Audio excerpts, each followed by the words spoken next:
Okay, let's jump right in. Welcome to the deep dive. Look, we know you are busy. We all feel that sheer sensory overload, right? Mm. Where it feels like every attempt at clarity just gets drowned out. Mm-hmm. And that's why we've tailored this deep dive just for you. We want to give you a precise shortcut to being well informed. Exactly. Today's mission is all about linguistic precision. We're diving into a stack of sources that really challenge us to use better language for some big concepts. Mm. Connection, peace, and internal reflection. What's so fascinating here, I think, is that we live in a world that is obsessed with communication. I mean, texts, emails, endless meetings, Social feeds. all of it. And yet our capacity for actual clarity seems to be going down. We have all these words at our fingertips, but we often just approximate. And for casual conversation, I guess that's fine. Yeah, But for true knowledge, you need something more, like surgical accuracy. you do. And our source material today gives us this powerful toolkit. It's just 3 words, but they're designed to help you communicate and ultimately connect with so much more style and precision. I love that idea of language as a surgical tool. You know, the more precise the tool, the cleaner the cut, Mm-hmm. the better the outcome. That's it. Our goal is to equip you to move beyond just talking and into truly communicating. Mhm. Because if you can name a nuanced state of being, you can manage it. You can seek it out. You can articulate it. Right. And these 3 words, when you really get them, they reveal the mechanics of human connection, both inside and out. So what are they? They are eloquence, solitude, and amity. And we're going to look at how mastering them lets you navigate this world of information with a lot more ease. Okay, let's start at the beginning of that chain, external connection. Let's talk about eloquence. That's Eloquence. Mm-hmm. When I hear that word, I don't know, I picture someone on a stage, some historical figure. It sounds very formal, maybe a little intimidating. It is a noun, and the definition is pretty clear: fluent or persuasive speaking or writing. But the deep dive insight here, the first thing we need to do is just dismiss a really common misconception. The big word myth. I think we've all fallen for that one. You know, if you use some 7-syllable word, you must be eloquent, right? Not even close, no. The source material emphasizes this over and over again. Eloquence is absolutely not defined by the size or complexity of your vocabulary. And That's just verbosity. Yeah. The core function of eloquence is movement. Movement. Yes. The word itself is rooted in the Latin loqui, which, just means to speak. But an eloquent person speaks in a way that moves the audience, both intellectually and emotionally. So it's about using the right words. The right words in the perfect order. So the delivery just flows. The sources call it verbal architecture. Wow, that's a powerful image. You're not just throwing facts at someone, you're designing an experience for them. Yeah. So how is that flow achieved? Is it just practice? Practice definitely helps, but the sources point to 3 really specific things: rhythm, word economy, and structure. Eloquence happens when there's 0 friction between the message and the receiver. Rhythm keeps them engaged. Word economy makes sure every single word earns its place. So no filler. None. If you use 3 words when 1 perfect word would do, you lose your eloquence. And finally, structure, which ensures the logic is just, airtight. That implies a huge responsibility on the speaker then. The focus shifts entirely to the listener's experience, not the speaker showing off how much they know. Exactly. It's about efficiency and emotional transfer. If your goal is just talking, clutter is fine. But if your goal is truly communicating, sharing understanding, persuading, you need that precision. Right. Think about presenting a complex idea in a meeting. Eloquence is the difference between confusing everyone and earning their immediate buy-in. I love the visceral examples the source material uses to really ground this. You know, it says you might experience eloquence as a speech that gives you goosebumps or a letter that makes you cry. It's that feeling where the speaker's conviction just hits you like a physical force, connects the head to the heart. It really does, and that's why it's so memorable. We aren't just summarizing data points, we're transferring belief. And the example sentence from the sources just illustrates this perfectly. The young activist spoke with such eloquence that the entire room sat in stunned silence. Yeah. The proof wasn't applause, it was the silence, the deep, focused attention they commanded. That's powerful.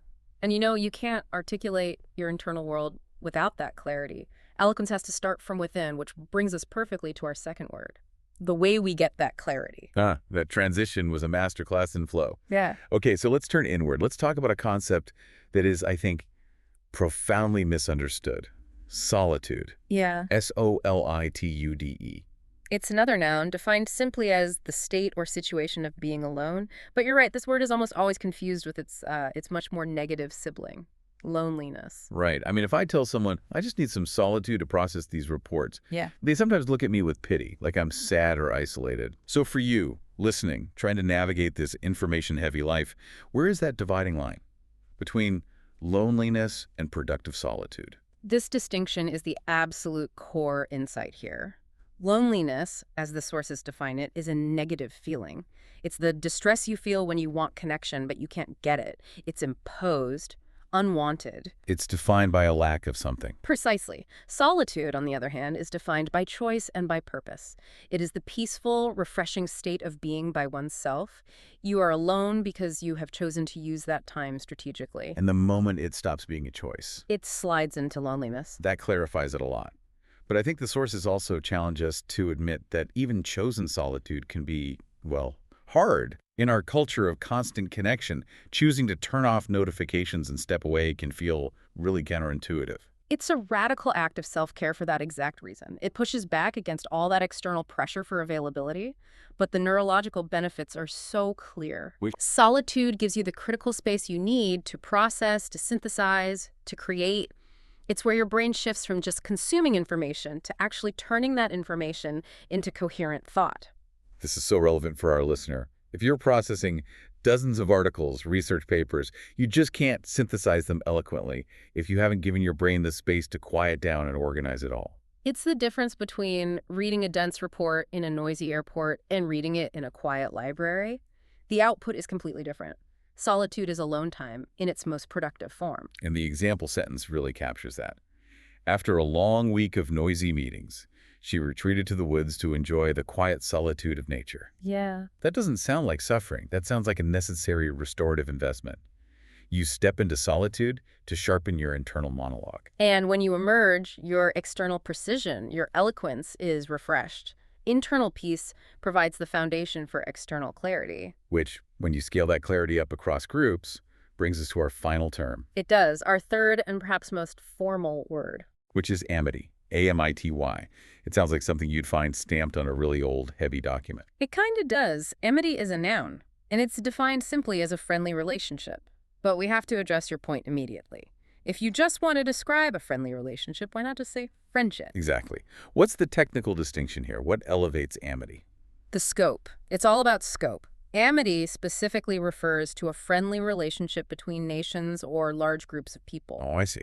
Friendship is usually reserved for that deep connection between two individuals. Amity is about collective, sustained peace. That distinction changes the entire weight of the word. It goes from a pleasant personal chat to the geopolitical status of two countries. It really does.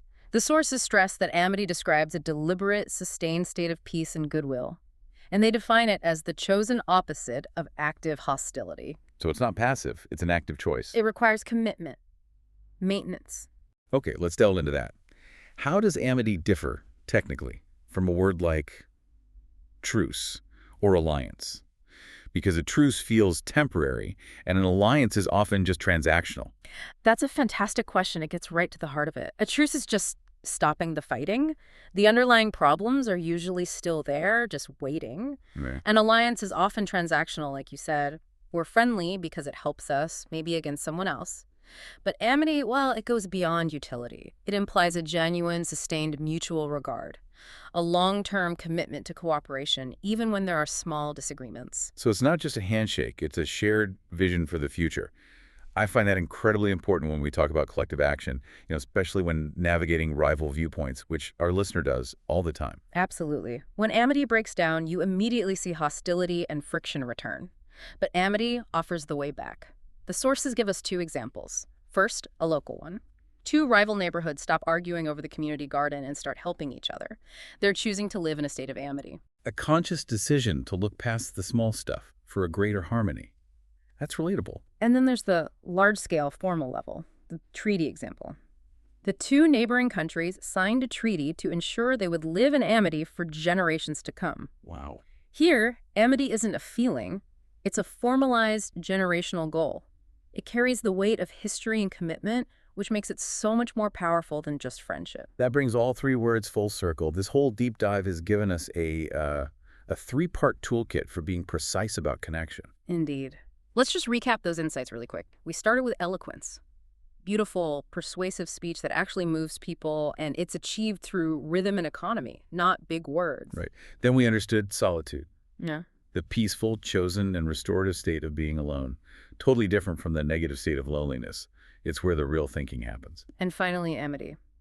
That sustained goodwill between large groups or nations. The active, deliberate opposite of hostility. And that synthesis, it reveals such a clear pathway to having an impact. It seems to argue that the clarity you gain in solitude, that provides the foundation for the eloquence you need to move others. And if people and groups can communicate eloquently, truly moving others to understanding, not just talking at them, that clarity becomes the foundation for amity on a massive scale. The internal work directly fuels external peace. That is powerful. It makes the daily struggle to synthesize complex information feel instantly relevant to the whole world, and the sources end with this wonderful, actionable challenge. It does. The conclusion suggests you find a moment of solitude today to practice your eloquence. If eloquence fosters connection and amity is connection on a large scale, then the knowledge you refine in your quiet moment is directly contributing to goodwill in the world. It frames self-reflection as a foundational political act. So that leaves us with a final thought for you to carry forward. As you look at the stack of sources on your desk, the complex data, the challenging viewpoints, what complex idea are you going to refine in your own moment of peaceful solitude today so you can articulate it with eloquence later? Go find that clarity. Keep thinking critically and keep diving deep. We'll talk to you next time.